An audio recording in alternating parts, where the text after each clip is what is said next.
welcome to K9 Legends and Trailblazers. Thank you for coming. I appreciate Yeah, you, man, I feel my honored to brother. be here. Oh, it's You it's. know, I'm so I feel like excited to have you, man. I feel like I'm old school. I'm outdated now. We are now, whether you know or not. But so I know about Kris Knight from about '04 till current.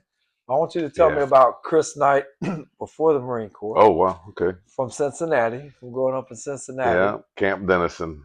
It's Yeah. a suburban town outside of Cincinnati. I think it's about 15 miles, 20 miles outside of Cincinnati. Small Civil War town. Okay.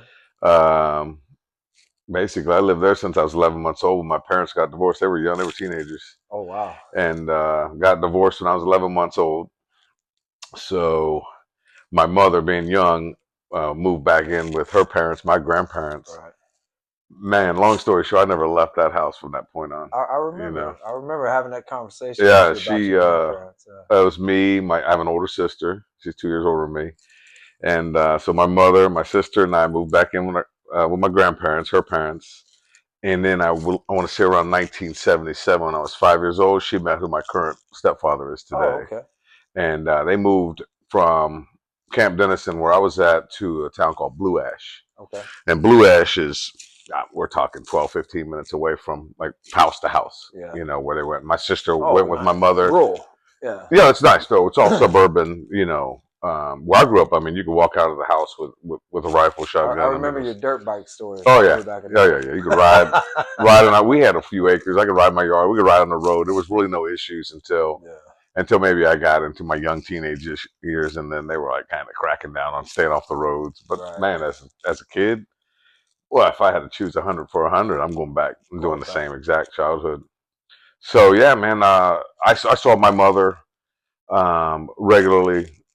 She was in my life, but I mean, again, over time, more so than anything, my grandmother and grandfather were my parents. Right. Yeah. And I'll never forget, sitting at the kitchen table when my mother was moving to Blue Ash. Hmm. And it's like, hey, we're moving, and I think I had to go to summer school or something. Right. So, so I was like, I had to stay there for 3 weeks, right? But during that 3 weeks, I was like, hey, Gramp, do I have to leave? He was like, Right. no, you don't have to leave. You don't want Right. to. And I'm assuming, looking back, I was what, like 5, 6 years old. Right. Um, that they just assumed I would change my mind. Right. I was definitely not changing my mind, and I didn't. And my grandfather said, "Hey, you can stay," and told my mother he stays. Nice. So again, I would visit her on the weekends. I saw her all the time. My father, not so much. God rest his soul. He was more like a creator and felt like he had pretty much done his job. Yeah. I know Yeah. that feeling. I have the same Okay. situation. Yeah. He's kind of the I made you, I did my job. I'm like, very well. I mean, I still saw him. I mean, no ill feelings, I guess you could say. We went hunting, we went fishing on a semi-regular basis. That's Right. pretty much what part of That was your you know. Yeah, relationship. yeah, that was our relationship. It was hunting, fishing, outdoor kind of thing, and he was pretty avid. He's good at, I mean, pretty much pull a motor out of a car or rebuild. He had like race cars he used to drag race, like Camaros and things like that, and he could pull a motor out, put it back. You could shoot anything.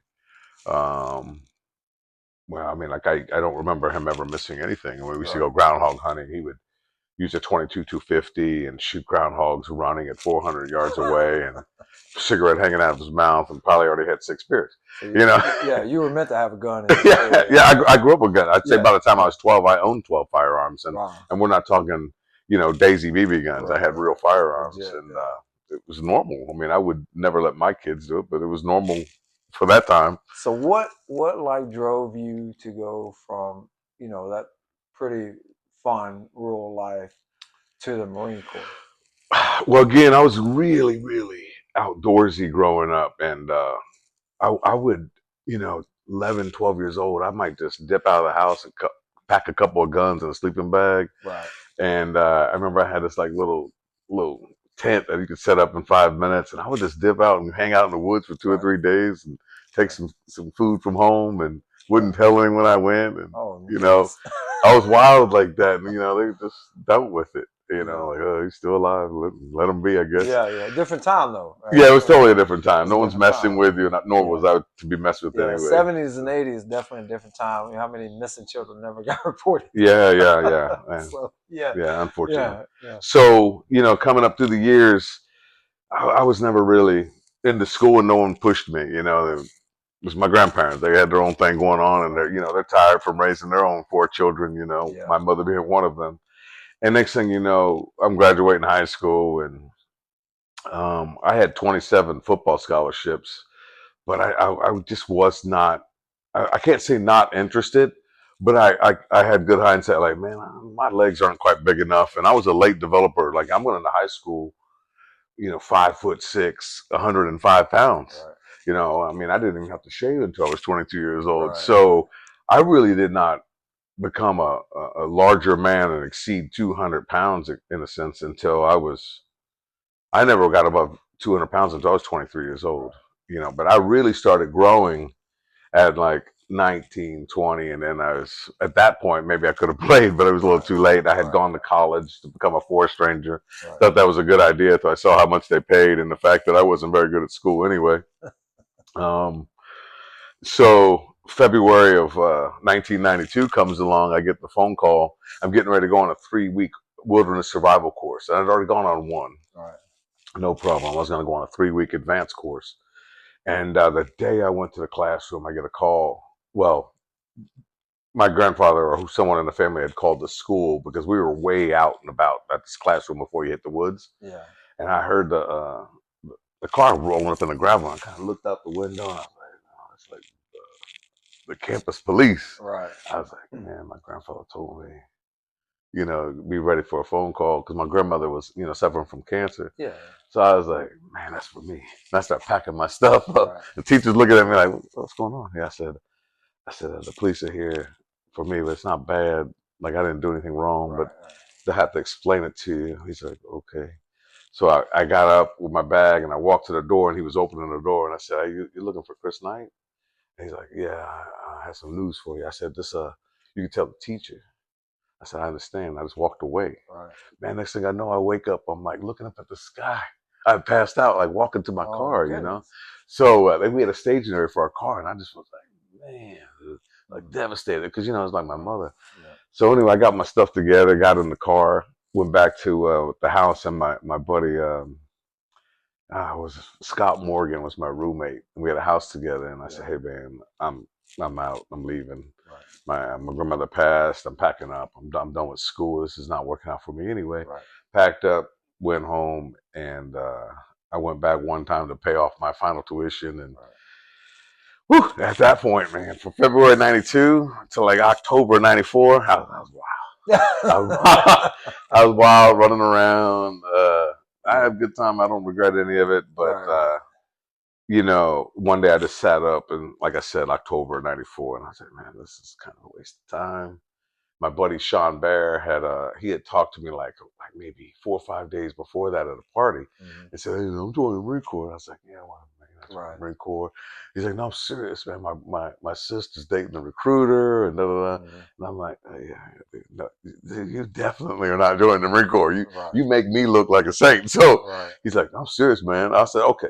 If you're so serious, when are you going? He goes, Tuesday. I said, come get me. I'll go with you. Right. I thought he was bluffing. Right. He shows up at the house and he's like, I'm like, what's up, man? He's like, hey, we got to go talk to the recruiter. I said, oh, you serious? I was like, all right, let me get dressed, man. Right. Went up there and that was it, man. I said, hey, where do I sign? He's like, you got to take this test. I'm like, okay, take the test. Right. That was so when you came in to the Marine Corps, was it Pipeline K9? They had Pipeline and they had the other option of OJT or something to get selected. I was a Pipeline. Okay, so you went from boot camp to MP school, and then right into well, there's the MCT in between that. So I went to Columbus, Ohio on January 9th, 1995. The next day, flew and then bus to Parris Island, South Carolina. And that was January 10, 95. Finished boot camp March 31, 95.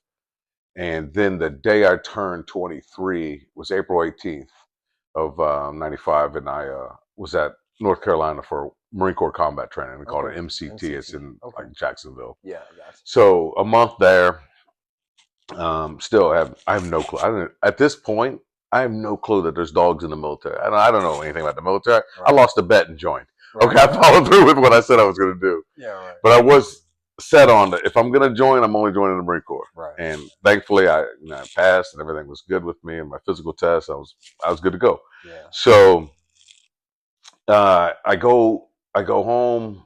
Whatever, you get like a week or two, and then an old friend of mine named God, Marshall was his first name. I don't remember. His brother was in my class. His name was Eric Marshall. But anyway, his younger brother gave Sean and I a ride back to the schoolhouse, and then I got shipped off to Fort McClellan, Alabama for MP school, Right. and there was like a holding thing going on.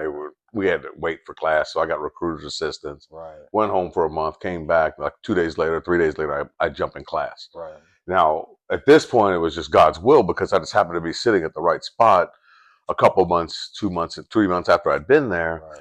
And First Sergeant was a gunnery sergeant, but they call him First Sergeant Lanier.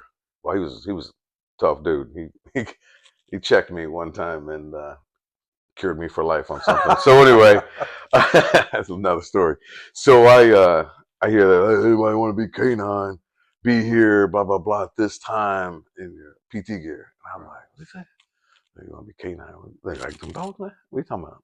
Yeah. Like, yeah, canine. Like, oh, that sounds cool. I want to do that. Yeah. So I get in line with like 22 other dudes, and boom, boom, boom. We each go in there ask us questions, 2 or 3 minutes or something. I don't remember. Right. And one slot, they picked me. So you go. That was it at that point. Lackland. Oh yeah. From there, I graduated October the 5th, 95. On October the 8th, 95 was day one Lackland at K9 school. Do you remember? Do you remember who your instructors were? Yeah, civilian Jimmy Thornton. Okay. Had an old like Ford truck. Jimmy Thornton was an old Vietnam dog hound. Right? Yeah, he was cool, man. Yeah. I liked him. He was a laid back guy, big thick mustache. Right. And then Ronnie Sutphin was I think he was like a staff sergeant, E5 at the time. Yeah.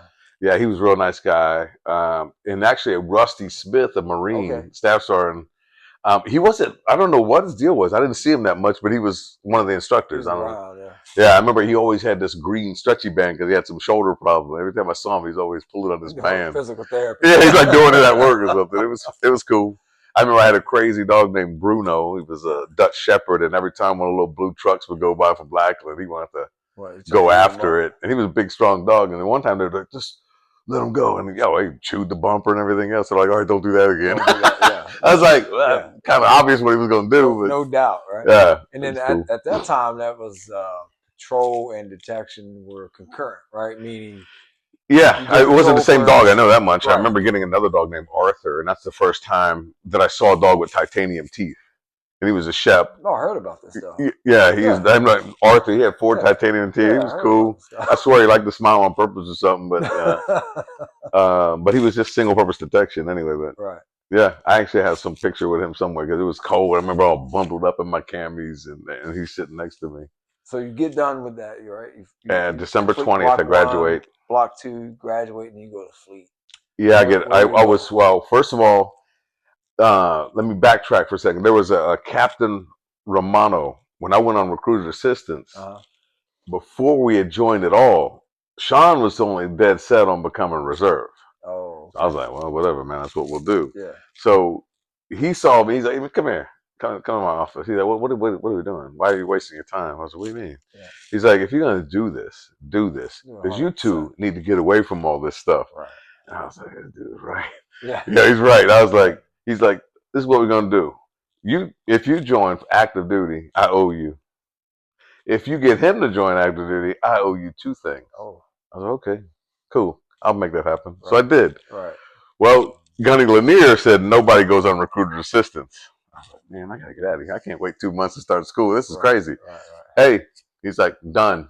the next day. I got hazed so bad for that one, man. But But I went on recruiter assistance. I was there for 30 days, and after 30, he's like, "Want 30 more days? You're doing a great job." I was like, yeah, No. I talked to my buddy. He said we're picking up class in like yeah, 3 days. yeah. I better get back. So I got back, and anyway, so now I'm graduating canine school. A couple weeks before that, they gave us our orders. Yeah. All right, I'm going to New River, Where's that? North Carolina, Oh, basically back where MCT was, like right. Jacksonville. I was like, Right. Yeah. I was like, Matt, where you go? Matt Maycomber was my Your guy. roommate guy. Yeah. So, and he's like, I'm going to Go Broke. I'm like, Go Broke? What was he like? Hawaii? Oh. Yeah, my brother-in-law's there, and he hooked me up. I was like, Yeah. I was like, Captain Romano. Get my He's number like, too. Yeah. he's like, done. Right. I was like, there's no way. The next day, I get called back into the office, one of the old buildings in Lackland, where you walk in and the floor sinks down. Yeah. It's like historic buildings now. Yeah. So I said, hey, my buddy's going here. He's like, done. So anyway, the next day they called me and they're like, hey, your orders got changed. I was like, oh, really? I played stupid. Like, what do you mean? What happened? He's like, yeah, you're going to Hawaii. I was like, where? Kaneohe Bay. Yeah. I was like, the same place Matt Maycomber's going? Yeah. Oh, cool.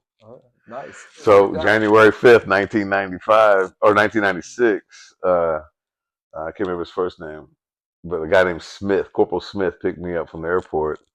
I'm like, wow, Hawaii, I ain't been that too many, but I mean, I've been, on vacation here or there. I've been South Carolina or something, Florida, but I mean, I didn't know. I'm in Hawaii. So, yeah, I was like, I'm in Hawaii, and they're paying me to be here. So. Yeah. That was the start, and thank God I got Hawaii because I went into a very competitive kennel of about a dozen handlers and a sergeant at the time, now retired Master Gunnery Sergeant Bill Cartoon, was a KM. Yep. And that was the first example of this makes perfect sense on how to lead. Because in his uniform, he was Sergeant Cartoon and he was not messing around. Right.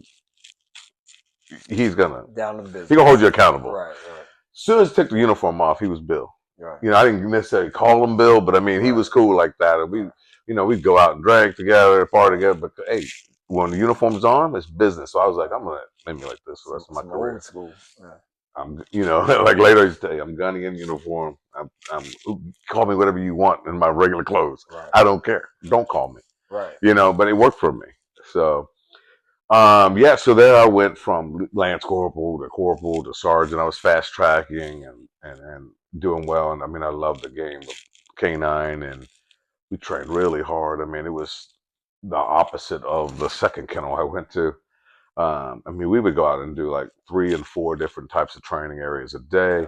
I became joined SRT in April of '96. Special response special reaction team. It's like Marine Corps SWAT. Okay. So I went to that school, and then right after I went to Marksman Observer School, and I finished best shot in the class.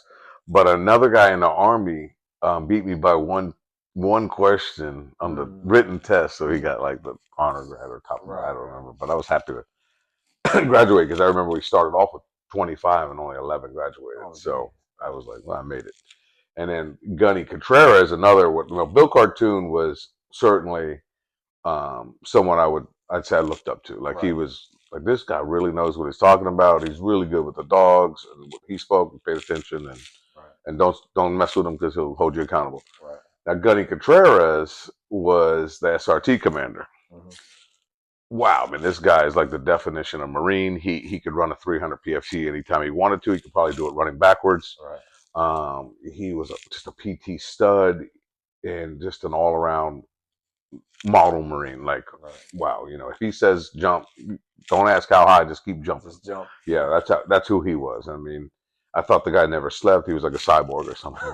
And we're talking about a guy who was like 5'6", LA, Hispanic man. All of maybe 160 pounds, and I'm like 228, working out every day. I don't think I would have had a chance against this guy. Yeah, that's on God's honest truth. Like Gunny Highway kind of. He was not a joke. He would have tied you in the knot. Yeah, he was that guy.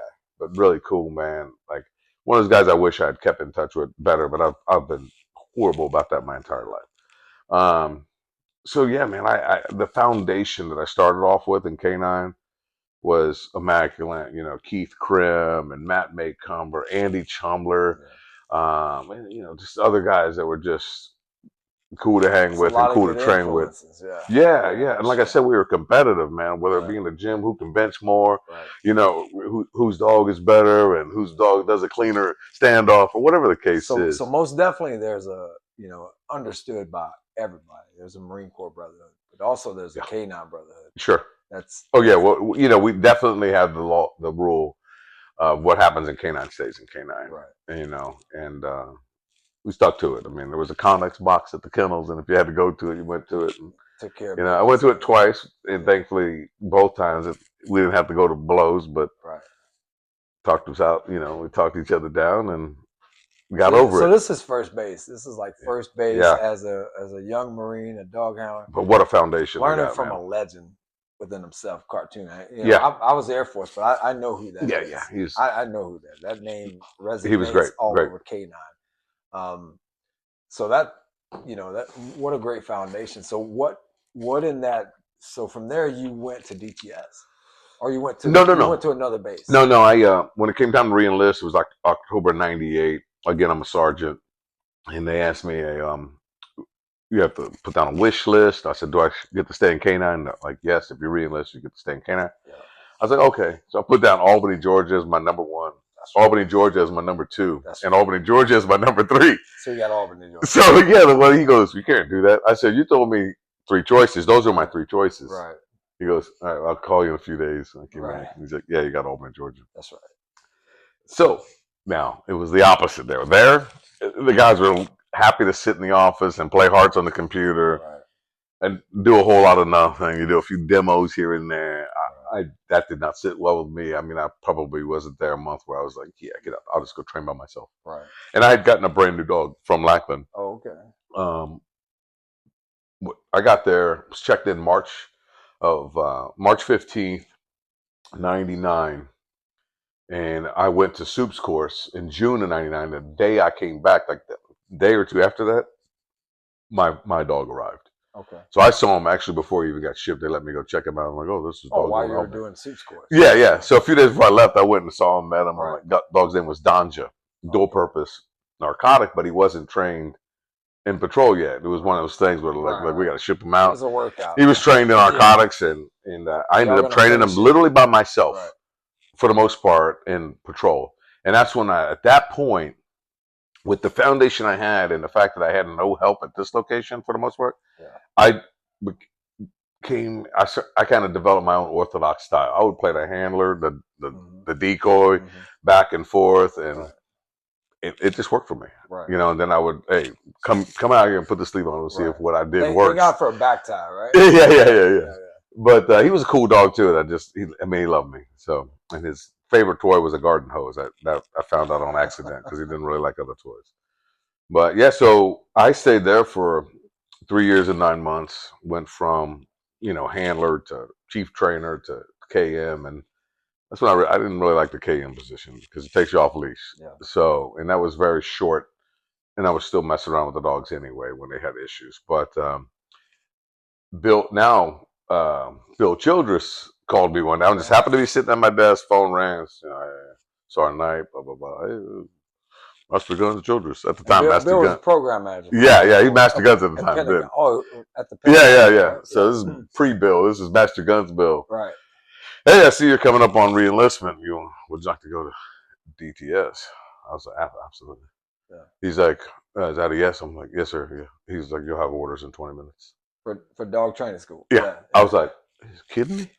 I go up there, bam, print out. Sure enough, I go and see the ops chief and say, hey, I'm got orders. I'm going to Lackland.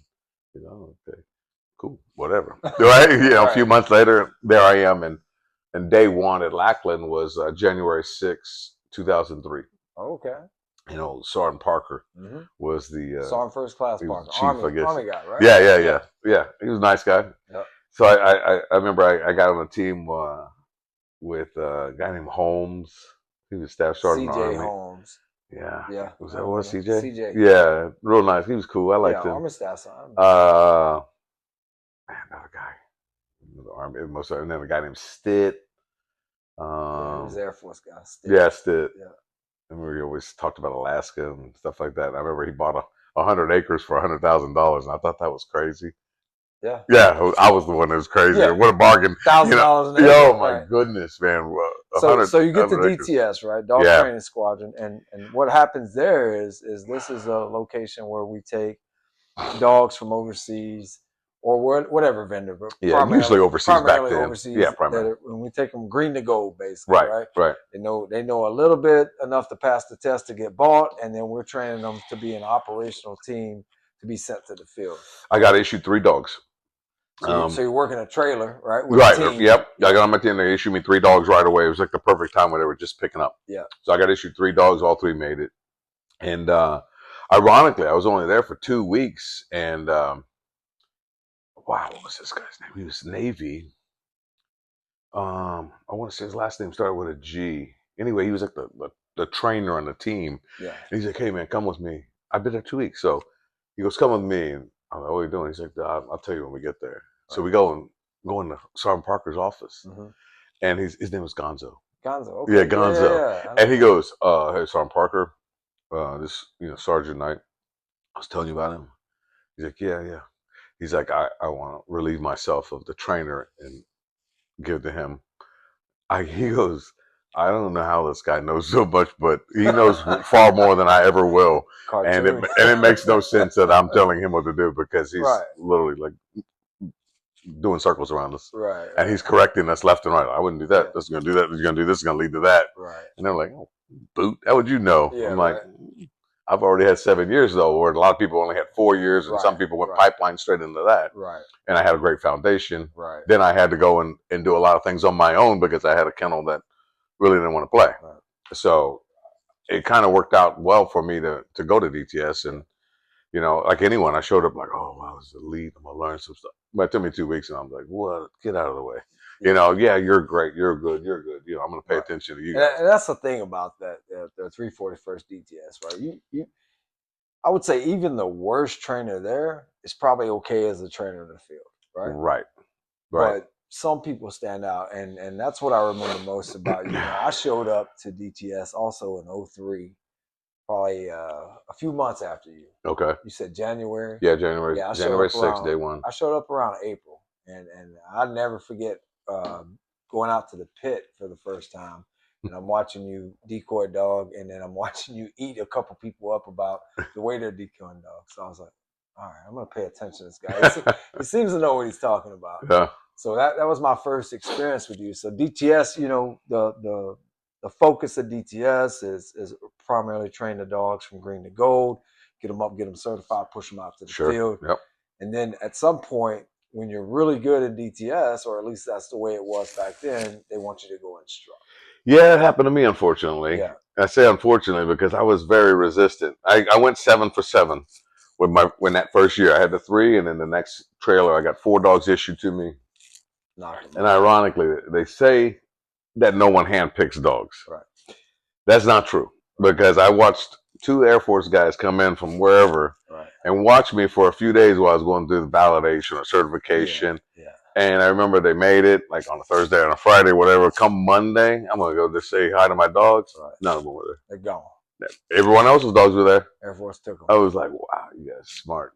Yeah. But don't tell me this lie anymore again, because I know you guys just handpicked my dogs. Yeah. Because this guy kept asking me, "What's his name? What's his tat? What kennel is he in?" Yeah. I was like, what are we asking these questions for? They cherry picked them. They did definitely cherry, but good on them, man. They were great dogs. Yeah, they were. I would have been happy to have any of them. Smart. And I remember that too. I remember like watching you work out there, and you have a different feel with a dog than most people. And I don't think I've ever told you that. We've been friends a long time, over 20 years, but you can tell when a dog responds to someone quickly and confidently, and that's what I always saw with your dogs.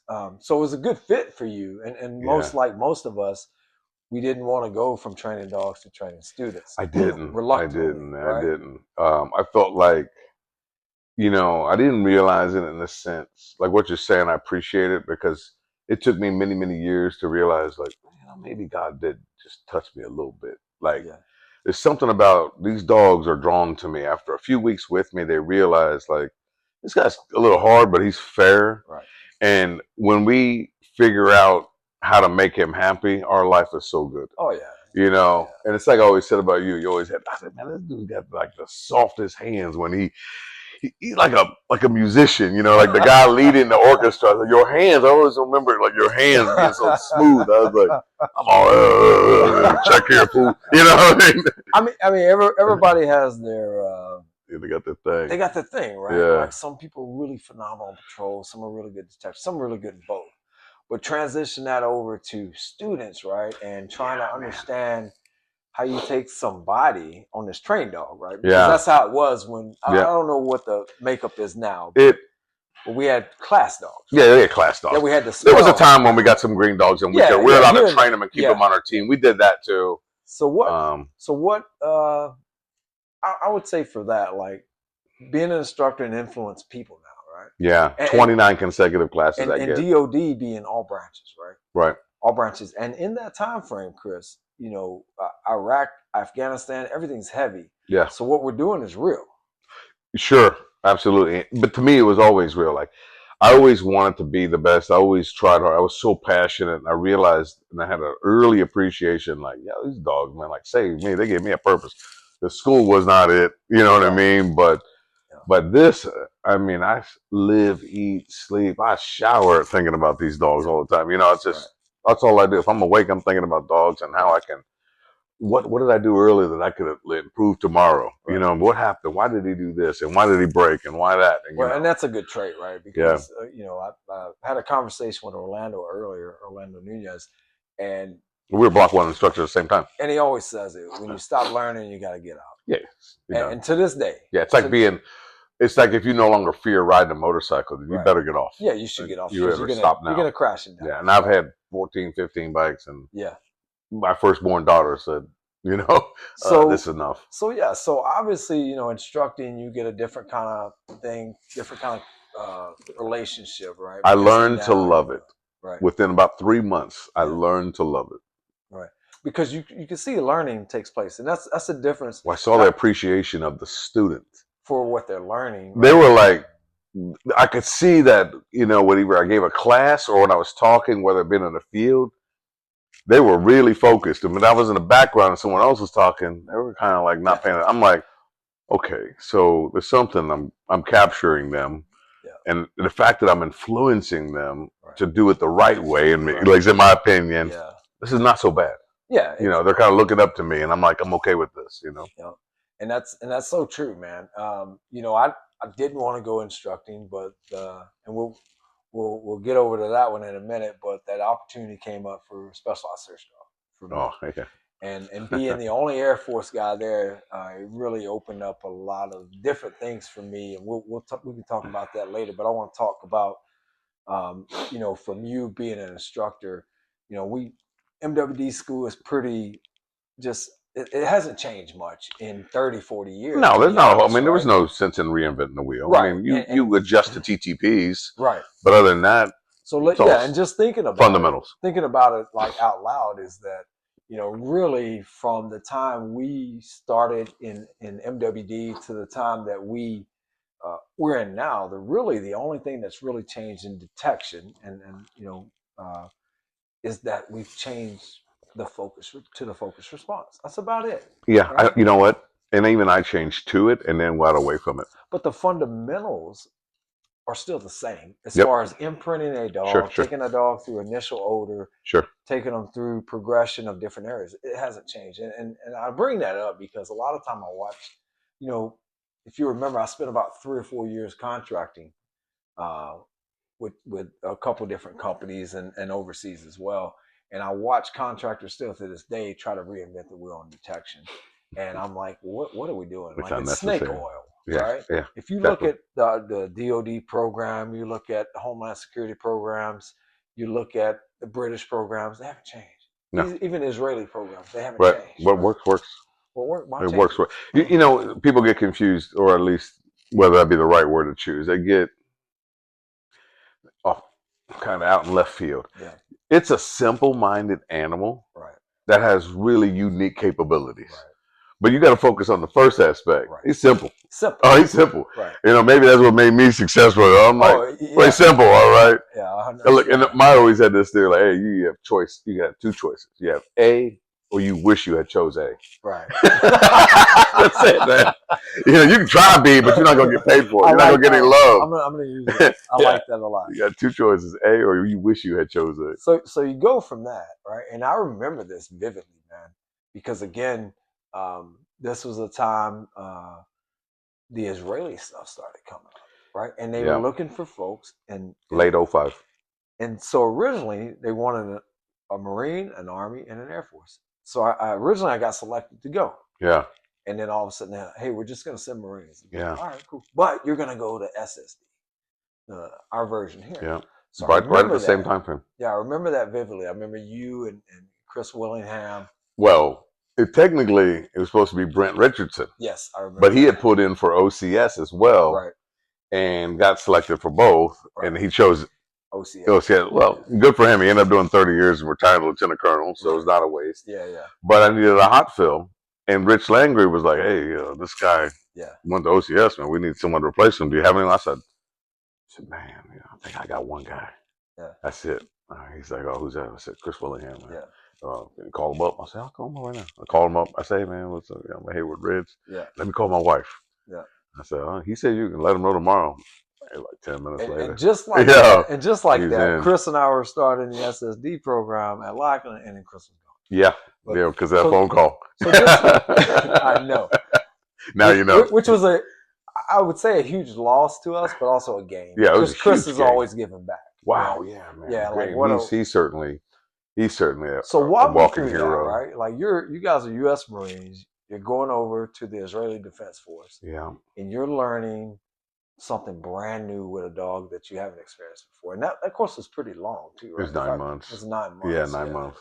It was, principles are the same though. It was not by no means intimidating. It was just different, new. Obviously, the big difference was we're communicating to dogs on a radio at a great distance, and which offers standoff, and that's what made me. I was like, yeah, this makes so much sense. Right, because at the time we were working 6-foot leashes, finding IEDs at 6 feet away. Joe, it made so much sense early on that I could literally, like, if someone said, "Hey, start this course tomorrow for those 10 guys," I wouldn't miss a step. Right. It got ingrained in me so hard. I was like, "This is real. This is legit. Yeah. I believe in this." Yeah. So April 14th, 06, there we are in Tel Aviv. Yeah. Like, wow, what is this? Like we walking down to the beach. I don't know where we were there, 2 days or 3 days. Yeah, it was nice. Yeah, honestly, that was what I was most upset about. It was quite lovely, and we had like fuel cards and cell phones and rental cars, and it was all taken care of. It was cool. Bill definitely hooked us up. Bill Childress, up, man. He was he was a gift to Marine Corps K9 He was a really good program manager. He was and I had the opportunity to actually, if you remember, I actually worked for him. No, I didn't know that. For a little while. Yeah. So when I got out of service, I came back to DTS as a GS9. Yeah. You were off in the MEF somewhere. Yeah, 2 MEF. Yeah. And then I went to work for DTS. Wiltsey had hooked me up, and then Langerby. Anson. Yeah. Wiltsey. Yeah. I literally. Anson. Yeah. Anson. I'm literally here to your clock. So Langerby calls me. He's like, "Hey, you want to be a program supervisor in the Marine Corps?" I'm like, "What does it pay?" He's like, "It pays $28,000 more than what you're making now." I was like, "I'm your guy." So I got to work with Bill quite a bit. And Langerby quite Bill a bit. Makes things happen, man. Yeah, I really enjoyed my time with him, and he was kind of a no nonsense but very fair and calm guy. Open checkbook too. If you needed something that made sense, I'll get it for you. 100%. And that's the way he treated me as a contractor as well, right? Like I was able to make programmatic decisions with Rich and him, and my opinion was valued, so I appreciated that. But you get over there, man, and it's a whole different world, whole different story. And I stayed in communication with Kris Willingham a little bit while I was there. He would tell me like some of the things that you guys are doing, which was amazing. But then you come back, right? Yeah, we actually came back. We went to Yuma for 73 days to complete the course. Finally, we leave there in December, and I come back to Lackland and kind of in a little limbo stage in a sense, And then is that when, from there, did you guys go directly back to the MEFs? No, we went from Lackland. Well, there was a kind of like to take the school slot. we had verbally agreed to, in a sense, go to Iraq. Okay. Okay, Yeah. so that did come true. They were like, okay, you're basically like two prototypes. You're going here and you're going there, kind of thing. Right. So, um, April, I think it was April, yeah, April of '07. We ended up having to go to Camp Lejeune for a 50-day workup. We had to do certain requirements you had to do, certain things I remember they waived. We had to do rifle range, we had to do gas chamber, Right. we had to do all of this check in the box stuff. And meanwhile we were training our dogs on the roadway searches and open Right. areas and vehicles. We were doing everything we could to prepare ourselves. I mean, because the dogs were still fresh out of school. Yeah. And we hadn't, at this point, we hadn't even had our dogs for a year. Because I remember getting our dogs issued to us the first week of May. Right. So, and I had a wild one myself. That Brahm that I had saved, they were going to euthanize him because they said he was untrainable. And when the head of the IDF told me that this dog's untrainable, I said I would like to have him. And he says, what part do you not understand? This dog cannot be trained. I said, by you. Yeah. I said, I think I can. And Right. that was one of the worst mistakes I'd ever made because yes, I got it done, but was the juice worth the squeeze? That's debatable. Yeah. But I will always said this, like, what did you learn? I don't know. I learned about $10 million worth of information from one dog. I mean, this dog challenged me, and I had sleepless nights, and literally it took me around 14 months to finally complete what I would say this dog's ready. Wow. You know, and he was never gonna be a Luca. Right. You know, he was batshit crazy. Right. But you know, I love this crazy ass. You know what I'm Right. saying? And I learned so much from him that I just appreciated him. But so yeah, I had two dogs, two male dogs, and then Kris Willingham, Chris Beatty, and Rob Boker. They all had female mouths. Yeah. And man, early on, it was like Willingham kind of stepped out. The other two weren't, you know, no offense, they were not my competition. Everything's a competition to me. Right. But Willingham was always a step or two ahead. And there came a time where you just couldn't really even catch them. You could try, but you're like, these two, these two are made for each other. I mean, they're special. Yeah. You got to accept the fact that I'm like, you win. You know what I mean? So I was proud of him anyway. I'm proud. I'm like, no, I picked this guy. I knew I picked the right guy. Of course. But him and Luca were, wow, what a team, man. If you were following them in war, you live. That's something I always love to tell people. I'm like, man, you get behind that dog. Right. Nothing ever happened behind me, but I think we got a little lucky. But behind him, there was nothing to find, or she found it. That's how it was. Yeah. And it's really crazy. I think he was only like maybe 4, certainly less than 10 kilometers away from me. And I mean, I'm really stretching it. Like I got on a bird one time, and I think we landed in 2 minutes to pick him up one time, and I'm like, you were this close to me, right. But wow, I mean, I'm over here in like Miami South Beach, and he's in the real war over here. I can see you, but like, no, it was dangerous where he was at. Yeah, I mean, every farm's different. Right? Yo, I had, what kept me out of danger at this in the whole Iraq thing is, I remember there was a room. I want to say the guy's last name was Garner. Sergeant Major. He was like the brigade sergeant major in the Army, and he called all the canines in. We all kind of came in at the same general time in the same month. Right. And there must have been 15 of us in the room, and he made us all sit junior to senior. Mm-hmm. I ended up being the senior guy, and I mean, Kris was like just left of me, and go around the room. We're introducing ourselves and telling him, okay, this is my experience. Right. So they say, it gets to me, and I'm like, this, and this. And he's like, staring at me. He goes, all right. He looks at this guy named Sergeant Major Hart, or Sergeant First Class Hart. He goes, get everyone out of this room except for the guy right there.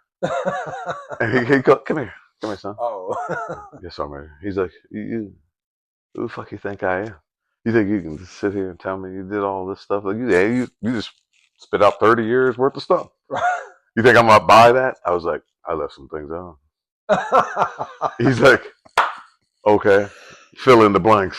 So I did, and he's like, why don't you go stand in the hallway? I'll deal with you in a minute. I'm like, what the hell? Then I go out there. It's like 20 minutes going by. I'm like thinking all kind of things. Like, what's wrong with this guy? I didn't lie to this man. I'm a staff sergeant sitting in the hallway. Yo, Sergeant First Class Hart comes out. It's HART. He's like, He had this raspy voice. So I come back in. I come back in and say, "Okay, Marine. I made a few phone calls, and apparently you are who you say you are, Right. and you did, what you said you did. Right. Okay, because of that, you're not going to be going too far away from me because I got a whole lot of problems here with a whole bunch of teams here." He's like, "You are now going to be in charge of 5 installations." Oh, and I'm like, goodness. "What? Yeah. Man, come over here for this." You know what I mean? So he's like, "That's what you're going to do. You're going to be the KM at Camp Stryker. And he'll take you over there. That's where he's stationed at. And you're going to do this. And you're going to take care of Liberty and Victory and this and that." And I'm like, all right. Okay. Okay, so that's what I did. Now, Kris, on the other hand, and his skills with that wonderful dog he had, they were in some rough areas, you know. Yeah, was I in some places that made you a little nervous? Yeah, many times. Right. Not like him. Not like him. Yeah. Being the senior guy was a lifesaver looking back. You know, I wasn't trying to be a hero. You know what I mean? I did what I was supposed to do, and I went over there and showed the capabilities of this team, and I fixed a whole lot of teams. You know what I mean? So you get done with that deployments. Right? Yeah. And I think the next time I ran into you was in Yuma, Arizona. Okay, so yeah, I come back. So did I miss anything from deployment? Well, I come back late 07. Yeah. And again, I'm still stationed out of Lackland. I was stationed there for 5 years, well, 59 months. So 1 month short of 5 years.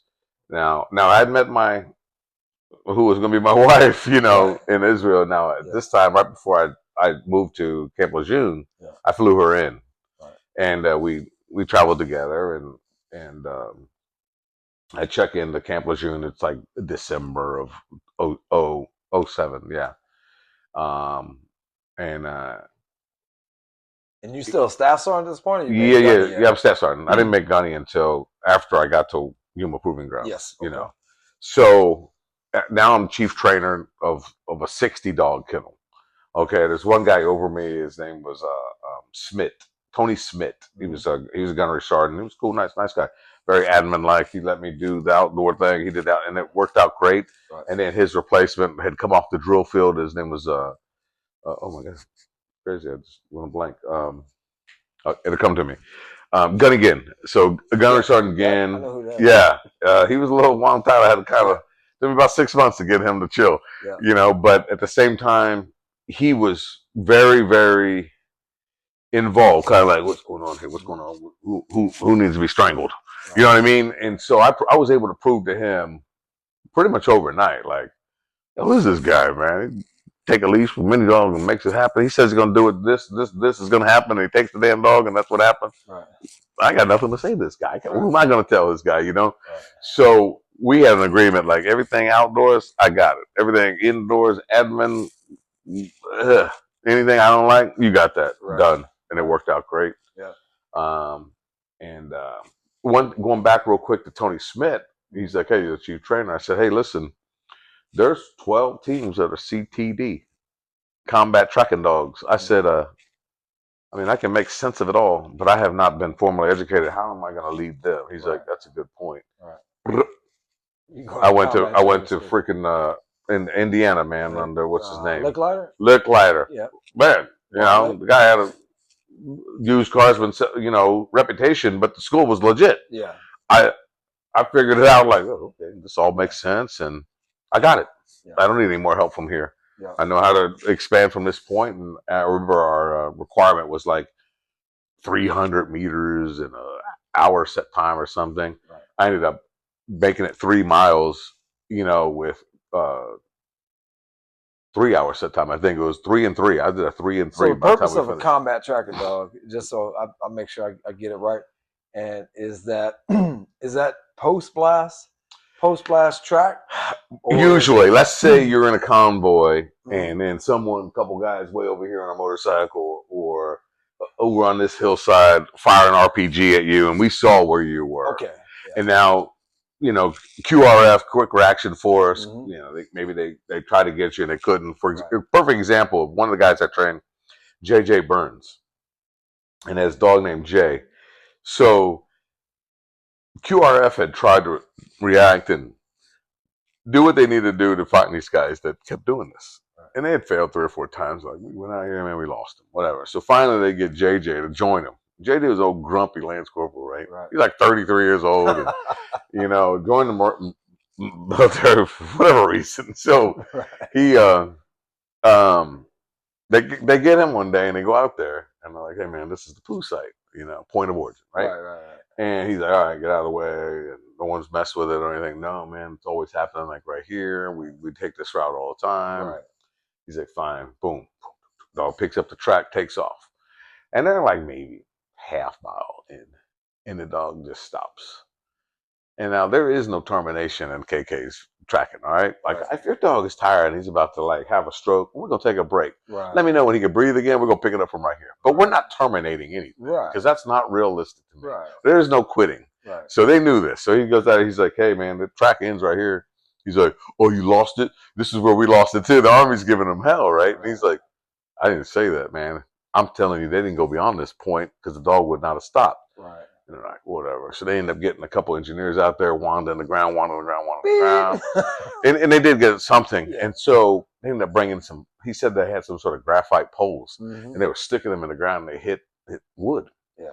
So they gather around, move some dirt away. There were 17 guys underground making bombs. Oh, geez. He's like, "Gotcha. Got him." Yeah, that was the end of that then. So that was a beautiful story, man. A wonderful story of success on that deal. Right. I had one guy named Gary Rowan. He's a successful, I think, he owns like a contracting business, construction company down in Georgia now. Yeah. And it's like the student that becomes, like, "Man, I'll just follow you and learn everything I need to know at this point." Mm-hmm. He had a dog named Cherry.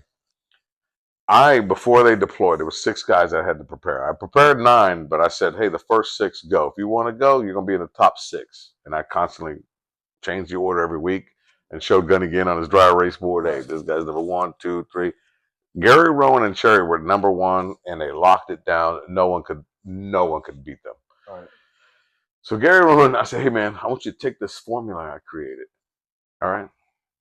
And I want you to just follow the formula and see how long you can take it." He's like, "All right." He goes over, he comes back. He did a 5-mile track in 110 plus degree weather. Wow. With 12 hours of set time. Wow. I said, "Man, I didn't think you was going to take the equation that far. You went like be off the page." You know what I mean? You went off the page but I was like, wow, right. God bless you, Yeah. But that was another story of success in CTD. But so yeah, Smith sent me to school so I could end up now with SSD, with CTD, and obviously the obvious that we all got. Right. I was like, I have checked every box. Right.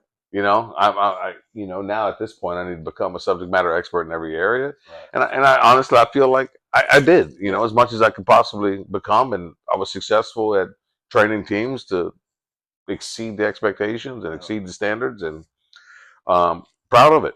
So so now I leave. At Camp Lejeune, I ended up going to Afghanistan in 2009. Right. I think there was like a dozen of us that went over, and there was Gunny Gann and myself, and then a few trackers and a few SSD guys and a few dual purpose explosives. Based out of Leatherneck. Yeah, out of Leatherneck. Yep, okay. Yep. And we were like the first ones there. We kind of got set up, and we ended up joining like some MP battalion. It was also out of Lejeune, and we had a kind of a little rough start with them. But and I remember the captain, his name was Sturrock. He was kind of, I don't know, man. He didn't really like us. He didn't like us or something. I don't know. But by the end, he loved us. And he was real cool. As a matter of fact, he gave me a NAM. I said gave, but because I wasn't expecting it, because I knew there was only going to be 2 awards, and it went to 2 corporals that had been Navy Achievement Medal. Yeah, Navy Achievement Medal, and they were 2 guys that had been with Second Recon for like a few months, and they had gone out and done a lot of things, and we're in a lot of. They got in some danger, and they got in some things. They got some gunfire things, things like that. So they deserved it. But so I'm in the formation, and these guys get called up, blah blah blah. I hear Staff Sergeant Knight front and center. I'm like, what? Oh, I stepped out, march up there. Boom, he does the award for them, and I can hear him talking to him. Guy Corporal Schaefer, and then got him JD. I think his last name was Daniels. So he's talking to him, and he steps in front of me. He goes, "I bet you're surprised to be here." And I'm like, "Yes, sir, I am. I thought there were 2 awards." He's like, "There were." I had to get one more. Yeah. And he goes, what happened with Second LAR in that incident down at the castle? He goes, you took on a whole battalion when you knew you were right, and everyone of them was against you and tried to throw you under the bus and get you killed. And he goes, I have to tell you, I've been in the game for 27 years. I've been, I was enlisted, I was a Mustang, and I've been in this game for 27 years. He goes, I will never, never forget, and I will always tell this story about the guy. And that my 27 years, I had the biggest balls I've ever seen in my life. He's like, you, son, you have earned that. He goes, I've never seen someone stand their ground so hard in my life and say, I don't give a damn, we ain't doing shit. Right. Called a bird and pulled all 4 assets out of there and left them be. Yeah. Wow. I was like, yeah, you're going to, Yeah. No, I yeah, get it, it was a rough day. Sometimes you got to stand on principle. Yeah, it was, yeah. They made no sense. And there was a time there's nothing I've ever questioned. In singing, I thought a Master Guns was going to shoot me over the dogs. Because I stood on principle. Yeah. Right. Sometimes you got to. Yeah. This guy tried to send us out to do a mission. Me and a guy named Corporal Schaefer, both of us, SSD. Yeah. At 1:00 in the afternoon, it was 124 degrees. And I'm like, we're not driving to this location. Because I asked enough questions. I was like, you want us to search 5 kilometers to some village that's over there that I can't see. Right. And you think this is going to work? Yeah. That's not going to work. It's dog 2 kilometers in. It's dog 2 kilometers. We wouldn't have made it 200 meters. Yeah. It was, you couldn't touch the ground and hold your hand on the ground for 3 seconds. So air temperature 120, ground temperature 162. 162. I had a gun that I got from the vet that I checked it on. I was like, that can't help you. Yeah. What part of early morning and anytime throughout the evening do you not understand? Right. They didn't like the fact that, I mean, we're talking so many things led up to this. For example, we were there for a week. At the time we were ended up being there for like 22 days. But in the first week, they were like, hey, we have to ration our water. This is just one example of how messed up they were. So, like, you have to come and show your ID and take, each individual has to get their case of water, which was 12 regular bottles, I was like, whatever. I go up there and I say, I need 2 cases of water. I can only give you 1. Each Marine has to come and get his own. I was like, yeah, I got a dog, man. Yeah. So I need 2. I can only give you 1. I said, man, go ahead.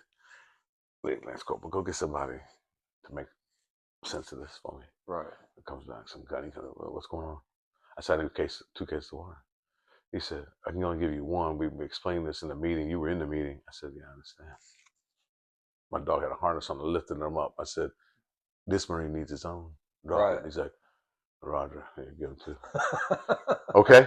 So the next day, I go up there. Yeah, you ain't the same guy as yesterday. Right. I said, I had 2 cases of Same water. thing again. I can only give you 1.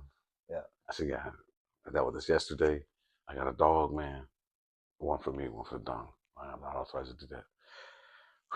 Why don't you go get somebody that makes sense of this? Somebody comes down, tries to argue about this shit. You got to share.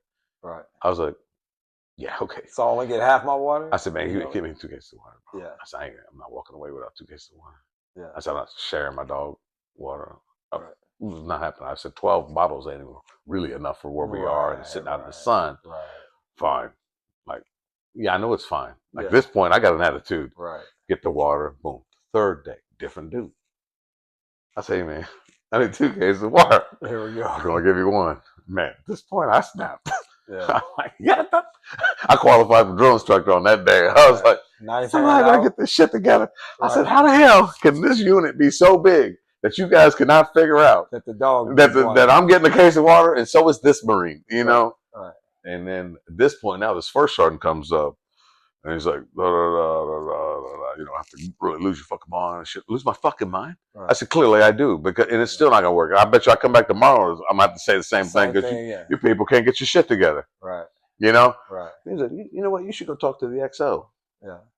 I was like, where's he at?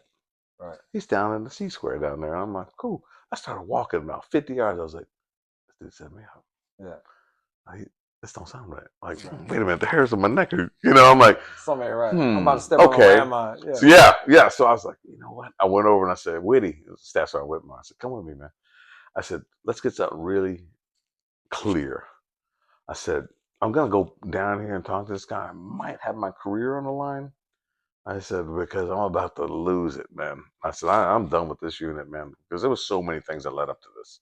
The water was really not that big a deal compared to other things. Right. The water was just the last straw for me. So I said, listen, man, we're going to go down here and talk to this guy. If you open your mouth, I said, you're going to wake up in ICU. He's like, what are you talking about, man? I said, listen, man, just trust me. Something feel right. I'm just taking you as a witness. Right. But whatever you do, man, I don't care if anyone even says something to you. Don't speak. It's fair enough. I said, I don't want to knock you out, man, but I will just to save your career. Right. Because it's not looking good for me. I said, Right. matter of fact, before we go, I'm gonna call my wife right quick. Call my wife. I said, hey, this is what's going on. This is what led up to this point. Now, at this point, when we're like they're 18 days in. Right. Okay. So many things have gone wrong at this point, right. man. So I go down there and I'm waiting. And I mean, I can't even say how this conversation went on video. Yeah. Won't be able to air it. So anyway, I go down there and he's first of all ignores me for like 2 minutes. He's on the radio with someone, and I'm like maybe 10 feet from this guy. And he's sitting in the back of like a LAV, you know, those vehicles that land in water. Yep. So I'm sitting there. Finally, he turns and he takes the headset off his head and he goes, "What MF?" Like loud. Yeah, wow. And I'm like, "Oh, okay. I'll put those right down here." Okay. No, you're right. Yeah. I was like, you're going to start a conversation off like that, then I accept. Right. And he was a lieutenant colonel. Right. His last name was Sute. Yeah. And I said, you want to step out of the vehicle and tell me to my face? Right. And he wouldn't. I said, that's what I thought. And I was like, you step out here, it's going to be your last day. This, that, and the other. Da, da, da, da, da. So we went back and forth a little bit, and this little Lance Corporal was sitting like right here, was like shaking. So finally, he says, "You work for me. You're going to do what I tell you to, and get the F out of my face." Right. And I stood there. He said, "What part you don't understand?" I was like, "Click." I put my phone. I pull out a satellite phone. I was like, "The only thing I understand is that you just lost 4 assets." And he's like, "You don't have the authority." I do. 4 hours later. Who ordered that bird? Yeah. That's on with him. Yeah. Who is that guy? According to him, all the dogs work for him. Right. All the Marine Corps dogs are under him. Right. Like, oops. Yeah. There was an investigation. It took about 3 weeks. Yeah. I was found completely clear. And that's when I won over Captain Sturrock. He realized that this unit's really messed up. Yeah. And we supported everybody else but that unit. And they ended up having a lot of casualties. They were out there looking for trouble. I saw that myself, man. A lot of trouble. 3 years contracted over there, and that's what I saw. You didn't utilize dogs right or the right way. You got a lot of casualties. Yeah. They didn't know how to use them, and we got out of there. And sang, and just not the happiest part of my career, but I had to stand on business that day. I had to stand on business because what they were doing made no sense. So, but that says a lot about your character. Right, like sometimes you got to stand on it, even if there's consequences. Oh, I thought for sure, man. Yeah. At the very front end, I'm gonna end up going home with private. Yeah, you know what I mean. This is crazy, and they read me my rights and everything. I was like, oh, these guys are nuts. This is not gonna fly. This is not gonna fly. How will you, as no dog, nothing to do with dogs, gonna tell me a support element what I am gonna do and what I can do? Right. You don't know my capabilities or my limitations, but I'm trying to help you out, but you don't want to hear it. Okay, fine. Yeah. That makes for a long deployment. You got your rank getting, interfere with common sense is what happened there. Yeah. So Christmas Day, December 25th, 2009, we got on a bird at 7:05 a.m. a C-17 and flew to Germany. Yeah. And I remember it was like 4 or 5 inches of snow, and the pilots were like, "We'll probably be here for 4 or 5 days." Right. And like 5 hours later, we're like, "Nope, we're good. We're changing our mind. We're taking off." Right. I'm back at Cherry Point before you know it. Called my wife, and I was like, "Hey, I'm North Carolina. Get yourself a ticket and come on." Right. She literally bought a ticket the next day, and I think, it couldn't have been 48 hours from the time I got back. So at that point, you guys were both in 2 MEF? No, he was. Will was 1 MEF. 1 MEF. That was also part of the agreement. Like, hey, when we come back, you take over this big unit. You take over this big unit. And the other 2 guys, they got out. Yeah. Yeah. They got out. So 2 MEF. I was there for 2.5 years. When I came back from when I came back from Afghanistan, again, that's late December Yeah.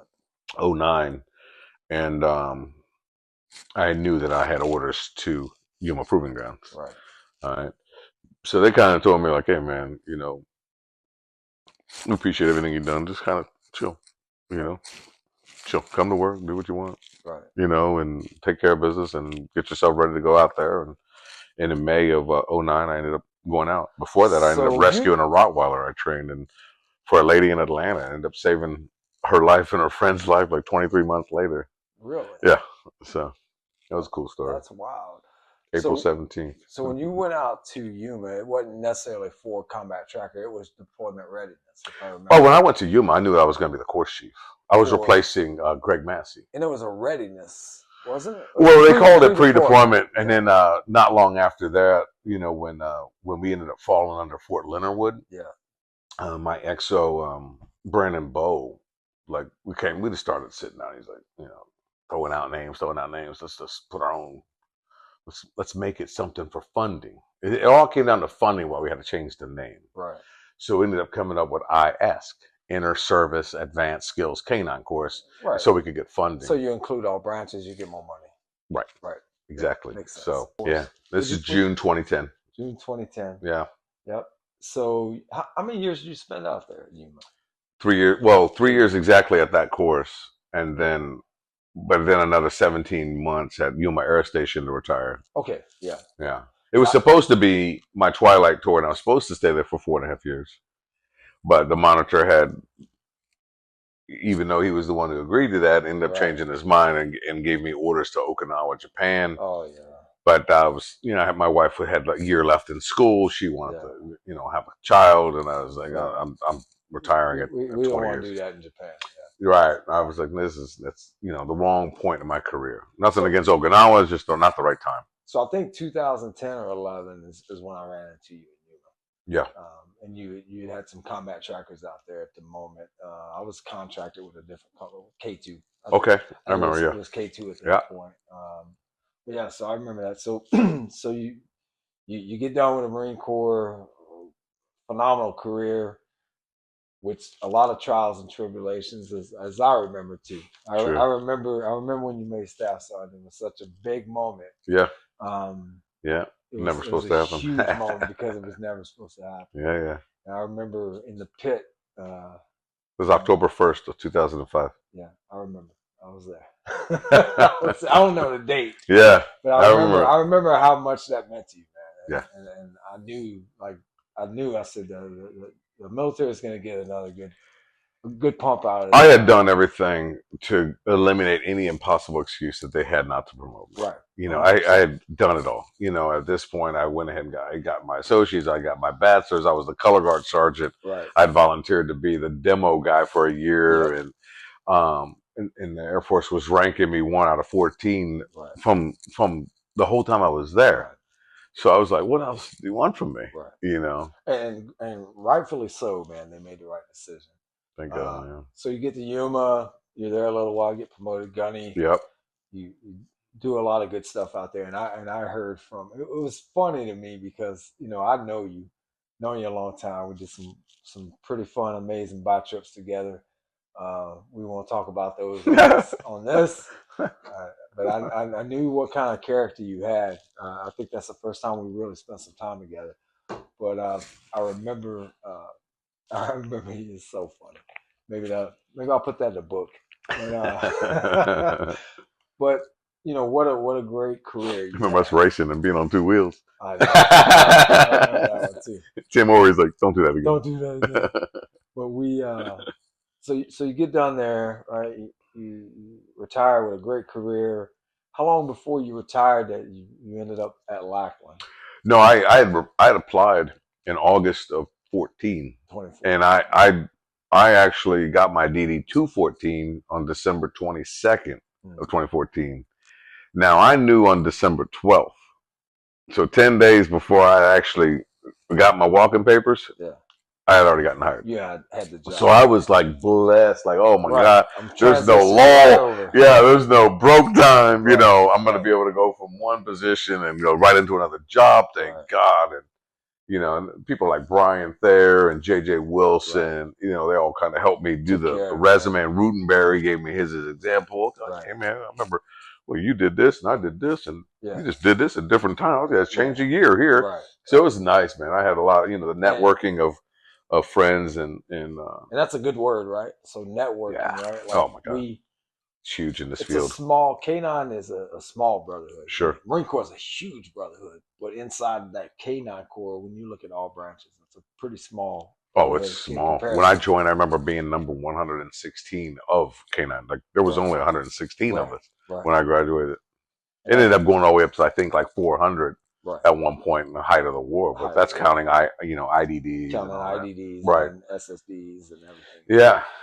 But yeah, so then let's talk about that transition, man. Like hard charging, gunny of Marines in Afghanistan about to throw down with XOs, and now you're teaching civilians. Yeah. With maybe they had some military background, maybe they didn't. Right. Maybe they had discipline, Or maybe law they enforcement or didn't, something. or Yeah. law enforcement. And with that agency, that federal service, that's the difference, right? Well, what helped me is that I got hired as a trainer. On the training So side, yeah, so January 12th of 2015 was day one at TSA at yeah, CTC. yeah, So I was on the dog training side. I didn't really deal with students. right, And that helped me because if I right, had gone straight to, right. I might have gotten in some trouble, you Right, know. because that's the same pretty much like we discussed earlier. The fundamentals, the methods haven't really changed, and there's not a huge difference in DoD versus DHS. The difference though was in the military you have authority, Right. and then the civilian side you have an opinion. You absolutely That's right. a big difference, You're you absolutely know. right. You have an You opinion, know, and you can also catch what's called a grievance. You can, sure, yeah, yeah, right. Like you almost need an attorney to be an instructor with yeah, on the civilian right, side. right. So that helped me transition. Yeah, That my first 20 months out, yeah, I was just at the training side, and I say 20 months because yeah. I resigned. I resigned in August of 2016 because my wife and I had been talking back and forth I for remember that. months, man, 6 months or so. And she says, I want to move back You're to moving back Israel. to Israel. I And I remember said, that. man, you know, I've had this woman over here. I took her from her country. I took her from her family. I took her Right. from everything she knew. I guess I owe it to her. Yeah. You know what I mean? Why not? I love this woman. Why So, not? you know, I guess I'm going to give it a shot. It was scary, man. It was terrifying. Mhm. You know, I'm going to go to a foreign country. I'm not Right. Jewish. You know, I Right. always joke I'm Jewish. You know, but so I'm not Jewish, and you know that was I didn't feel it right away, but I'd say you know maybe after 9, 10 months or so, right out of a year, I started to realize that I'm not wanted here Right. because I'm not Jewish. I'm not welcome. Right. You know, being a tourist in '06, oh, you're welcome. Come Right. spend your money here. We love you to death. Right. Oh, you want to stay? No, I don't think so. Yeah. Yeah, and I realized that, and it took my wife a while to accept the fact that I said, you know, this is a form of at least prejudice, maybe racism in a sense. I said, Right. but you know, I'm bitter, but at the same time, I understand, Right. you know, because if this is not what you want, then who am I to impose? Sure. And I said, look, we gotta get out of here. Yeah. You know, we gotta go. She says, okay, I'm I lucky she understand it, came you with you. know. And, you know, and I got a 3 month head Right, start. And I blessed. left on December 29th, 2017, Yeah. minus $5,000. I had to borrow 5 grand from Navy Fed to have enough money to buy a ticket to To get get up out of back there. home. Yeah.